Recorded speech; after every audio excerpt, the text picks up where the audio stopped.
Welcome to OC Now. I'm Taya. And I'm Ashley, and we're coming to you from Saddleback College's Wonder Sign. Spring 2017 was filled with great reporting for the OC News team. This episode of OC Now is a wrap-up of local stories the video students covered this past semester. Longtime Saddleback College faculty member Bill Weisgerber died February 7th. Professor Weisgerber was a member of Saddleback's faculty for over 35 years, starting in 1973 to 2009. He was instrumental in the development of the college radio station, telecommunication system, and library services. Professor Weisgerber will be missed by the Saddleback College family and former students.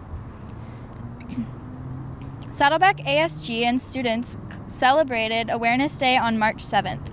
People gave out pins, facts, and goodies to raise awareness about the homeless and women's rights. Caramel Jazz Band filled the quad with some of her sweet tunes for the event, and Cal State Fullerton's Director of Debate, LaToya Green, came as a guest speaker to talk about women's rights. ASG's Publicity Director shared that Awareness Day is to promote a fun, safe, and all-inclusive environment for everyone on campus. On Wednesday, April 12th, Saddleback College held their annual career fair, which was open to students and the community. Here's our reporters, Heather, Daniela, and Mackenzie, with more on the story. Today is that they're offering entry-level jobs with opportunities to move up, and they teach you and they train you and they do that kinds of stuff, and I thought that was really cool that they were offering that. Linking with employers, finding employers that match our industry needs and the educational needs that we're training, and being able to bring those employers and organizations to campus, really kind of connect the dots for what students really need. I think it's extremely important that Saddleback has a job fair because it not only we get to go see different employers that are in our area, but we also get to practice interviewing skills. Even if they're not searching for employment, it allows them to start prepping. It allows them to start introducing themselves, start getting used to the idea of talking about what their value is. We're here recruiting for park aid positions through Doheny State Beach and the California State Park system. We're actually here talking to the young men and women about the interest they may have in the Army. Employers are just very impressed with the quality of student and job seeker that comes through, that they often hire multiple and interview multiple candidates from this opportunity. So it's all about jobs. We've got a good variety of people with different interests that have grabbed applications. And that's what Saddleback is all about, in addition to moving folks on to the 4 years, but ultimately getting that training and getting out and getting in the workforce. Saddleback held the annual Spring 2017 Transfer College Fair in the Quad April 19th. Representatives from private colleges, Cal States, and UCs provided students with information about their schools. It gave the students the opportunity to ask the representatives questions about transferring and majors, having direct contact with potential transfer colleges. Fashion Department held their annual fashion show on April 27th. Here's a behind-the-scenes look at this year's event. When we had the OC Fashion Night, they actually had a bunch of industry guests here. So Sizzix, and they're like a huge paper crafting company, was here because they were trying to show off their jewelry stuff, and they're doing more leatherworking. Well, because I do leatherworking and corsets made out of leather, I had actually made corsets using their machines, embossing patterns into them. So they came up to me and they're like, "We have never seen anyone do this before. We never thought like it was possible to actually put costuming with our paper crafting products." You know, talking to them, and now we're going back and forth about potentially doing a collaboration with my costuming pieces and their stuff. And that was because we brought industry guests, local industry guests to a fashion night. I would have never had that opportunity if I wasn't here. So this is draped in muslin first, and then we make a flat pattern from that draped muslin that we do. And the image that I had, somebody was wearing this really loose, baggy blouse that had a capelet attached kind of like this on it. And I was like, that would look so cute if it was a form-fitting dress. And so I kind of created it into my own design. So it has the capelet in the back, and then sewing it together. It's fully lined on the inside, and then I had this, moment where I was like, this would be cute if it was a Gryffindor dress from Harry Potter. And so I added the gold trim onto it because I had already put the gold zipper into it, because that was like my, what I had imagined at the beginning was having like a really cool zipper, metal zipper in the front. There's a place for you in the industry, even if it's not just designing. You could be the marketing person. You could be the person who's, helping promote these people. And just taking those steps forward, taking beginner sewing classes, whatever you want to do it here at Saddleback. The Equity and Diversity Group partnered with ASG in April to host the annual Day of Silence on Saddleback campus. This day is recognized by students from middle school through college in order to represent the silent effect that bullying and harassment has on LGBT students. Students and professors stood in silence to represent those who are affected by such bullying. OC News Team reporters Josh Martinez, Heather Wishlow, and guest reporter Esmeralda Olamendi covered this year's annual dog fair on campus. Here's a recap honoring anything with paws and fur. Oh my god. Good girl, good job. Saddleback College in Mission Viejo recently hosted the Fun on Fur Legs Community Dog Fair located on the Upper Campus Quad. Over 200 members of the community, including nonprofits, local businesses, volunteers, and students, joined in on a day dedicated to all kinds of pups and their unique styles and needs. This is Rebel with the blue eyes. You see the Rebel? Hello, Rebel. Hi. He's a German Shepherd, and he has a... The event kicked off with a morning walk where dog lovers accompanied their furry friends across the college, and then the party started. The costumes are always hysterical. I can't wait for the tricks, actually, because the tricks and the best ears and the longest ears and the funniest things, that's next. And we have tons of raffles. We had an amazing police display. Dax is just gorgeous, and he's training to be a dog that detects the cell phones and things, which is amazing. We watched that, and they can actually smell the lithium batteries. That's how they detect a phone. Because when people go to prison, they don't want them having a cell phone. So that was amazing. I couldn't work out how they were going to do that. We started this project in January, the first day of school.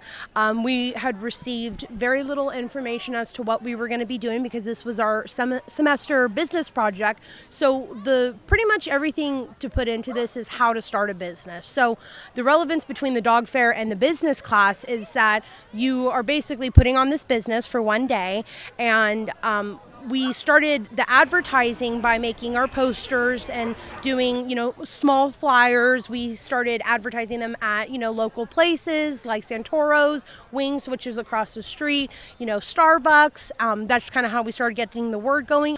So this has been a really great experience for me because I've never really known what goes into starting a business and all the work and the late days and long hours and money and budget, and it's been a really exciting experience. Hi. Learning how to run a business, learning how to do all that, and also all of the net proceeds will benefit 4 no-kill shelters, which is awesome. So doing a little bit of giving back to the community as well. So it's great. It's the best way to learn anything, is to do it. From Saddleback College in Mission Viejo, SCTV Channel 39. According to the United States Police Canine Association, there are about 10,000 police service dogs throughout the country. Officer Devin Bachman and his canine Dax from the Orange County Sheriff's Department spoke about what it takes to become a police canine. Shepherds and Malinois, they typically have very high drive. They want to go to work. The dogs usually come from Europe, go through rigorous training, and will be taught to respond to commands spoken in the language of the country they're from. Officers also go through extensive training to become certified. Once they receive their own canine, it will work with them side by side as they conduct their everyday police work. From overseas, because they train them really well, but they do it in a different way. That's why they listen so well. The Orange County Sheriff's Department has 14 dogs, which cost approximately $20,000 to $30,000 per canine. They are trained to smell various odors, including drugs, explosives, and even cell phones. They also locate missing people, find crime scene evidence, and protect their handlers. As you guys saw, when he sniffed in the wheel well there, he sat down right next to the rear door there, and that's when I gave him his toy, his reward for finding the cell phone. Treats and affection are only given to the dog when they are working, so throughout their careers they lead relatively boring lives because they spend a lot of time in their kennel when they're not exercising or going to work. His toy really only when we're getting exercise or going to work. Typically, these dogs have a career of about 8 to 10 years, and once they retire, the police officer can purchase the dog for a mere $1 and bring it home to live a more relaxed civilian life. Community members and students alike gathered at the end of April to celebrate the life and love of man's best friend. We go to our furry guest reporter, Luke S., for an overview of the event.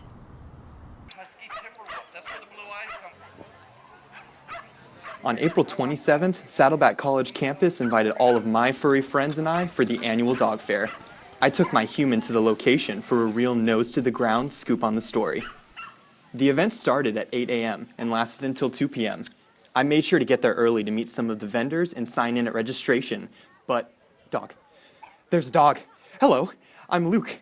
Oh my goodness, look at all of these dogs. This is my friend Finn. Oh, hi Finn. And Camo. And Gidget. Oh, and Shadow. Shadow, that's my ear. My senses are overwhelmed with all of these dog smells and sights. This lovely woman led Finn and I on this really fun walk around the campus, starting at the LRC, moving through the fine arts, eventually going through the wonder area, and coming back across the bridge and it's over? What? I was just getting started. Come on! Oh, hey, how did these dogs get in this truck? Alice's Gourmet Wonderland. Ice cream! Finn, where did you get that? Where did you get that ice cream? Oh man, oh man, oh man, please give me some ice cream. Oh human, I will love you forever. Take me off my leash, I need it. The humans seemed to have a good time, and they gave me many good rubs. Oh yes, so many good rubs. Well, that's all from the Paw Patrol. I'm Luke with OC Newsteam. A former Saddleback College student has taken it upon herself and her fellow partners to rescue hens from the inconspicuous egg industry. The home property in Corona houses nearly 300 hens and roosters, with the majority of them being rescued from local egg farms.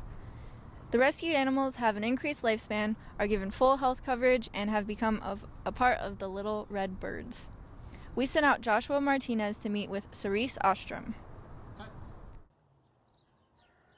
I started the rescuing of the animals in 2013 when I just started pulling the egg battery hens from the egg farms. Privately, I just thought it was a good thing to do. The egg farm thing really bothered me, knowing how they lived and how they died, and they never knew anything good, and just at the scale at which it operates and how everything is legal, and nobody knows about it. And so as soon as I learned about that, I told my boyfriend at the time that I'm going to rescue those chickens, and I did, but years later. And so I just went to the egg farm, and I just wanted to give them something good in the world. The sanctuary part I started, but Alice had her own little rescue going on where she was really good at rehoming. And so it was just when we partnered that it became big. They do better, definitely, when they're with some of our older girls. We keep them in here for the first week or two because they don't even know how to roost. And so they all cram into corners right upon rescue. And so we have to put them on roosts individually. Roosters in our society, there really is very little hope for. And so by rescuing these girls, you also circumvent the chance that you're going to be getting a rooster. So that also will help with that problem. So I think that's what we're hoping that becomes more frequent in society.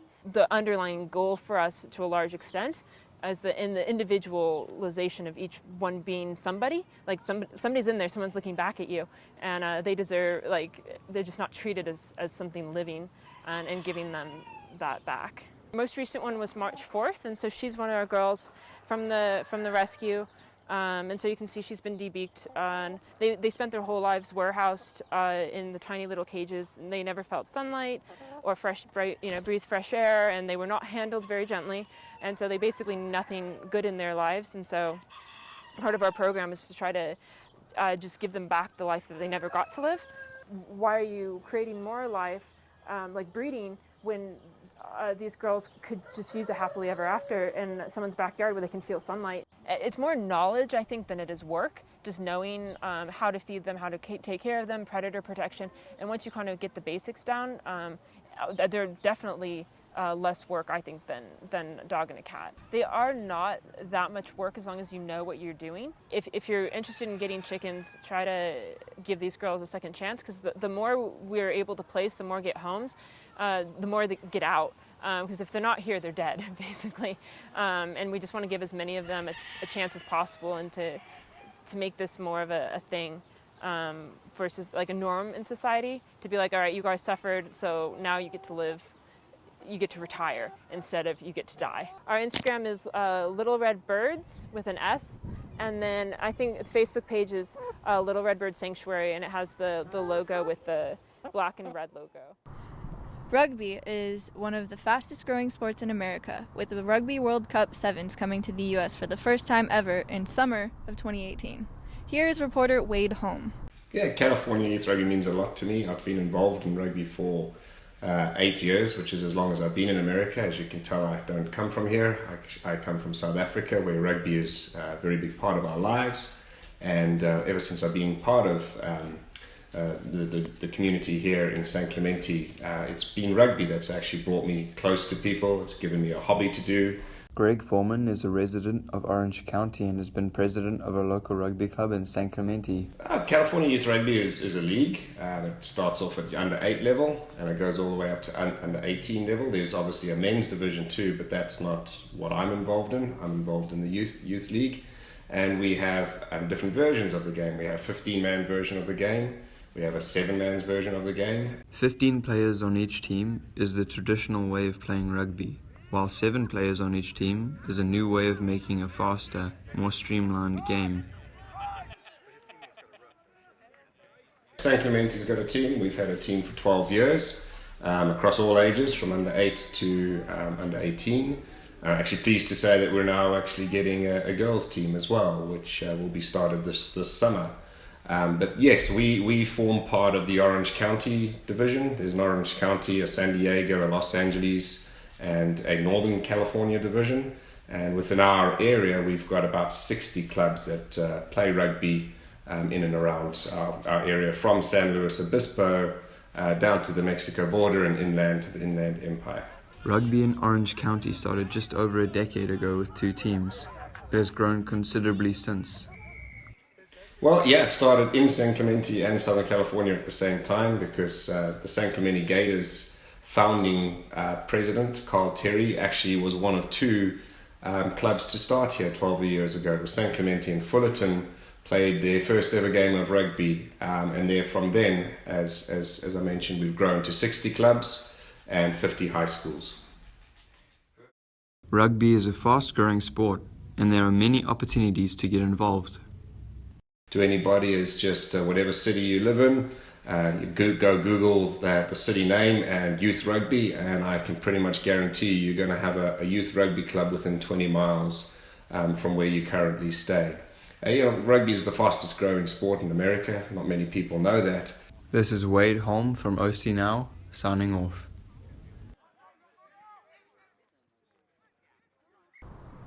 Our last story covers a special young man who is making a big difference, one bottle at a time. He may be little, but he has big dreams and a big heart. So ripping into our first bag, and mostly we have plastic in it. Ryan Hickman is a 7-year-old entrepreneur from San Juan Capistrano and turning trash into cash. Over the past 5 years, Ryan has gathered a pretty large amount of money, as well as some celebrity recognition, landing him a hefty bonus. $10,000 plus another $10,000 from Balance Show. Oh. So $20,000. That's a lot of dollars. What do you want to do with that money? Buy a garbage truck. Ryan isn't hindered by the $75,000 needed for his garbage truck. He just keeps on rolling. This is rabbit speed! His parents have been along for the ride since he was 3.5 and continue to support him every step of the way. He was small enough that I could hold him and he would just feed him into the machine. So it was just kind of more of like, okay, let's go do this and it might be fun. And he thought it was fun and he loves to sort, but once he gets his mind made up to do something, he's he's on it. And we weren't sure on this whole recycling thing if this is going to last a couple weeks or whatnot, and now it's 4 years later and he's still excited about it. It just kind of took off from there, more of just something fun to do, and then the more he kind of found out, like, okay, wow, this is great for the environment. Last I checked, there's been stories on him so far in 24 countries. No entrepreneur can do it alone, and Ryan is no exception. In addition to his supportive parents, his teachers have been a large part of his inspirational story. And then now he's like an honorary person, so he gets to ride in our custodian's golf cart with him. That's kind of Ryan. I want to be a garbage man. We recycled 200,000 bottles. What's your favorite part about recycling? Saving the planet and keeping bottles and cans out of the ocean. Ryan has had a huge impact on his community, as well as the people who surround him. For 27 years of teaching, and I've never had somebody this driven for a passion of something. And that's why I think he's really unique. To learn more about Ryan's recycling mission, visit his website. Ryan'sRecycling.com. Well, that's a wrap for this semester here at OC Newsteam. Thank you for watching this episode of OC Now at Saddleback. You can check us out on our website, ocnewsteam.com, or on Facebook at OC Newsteam.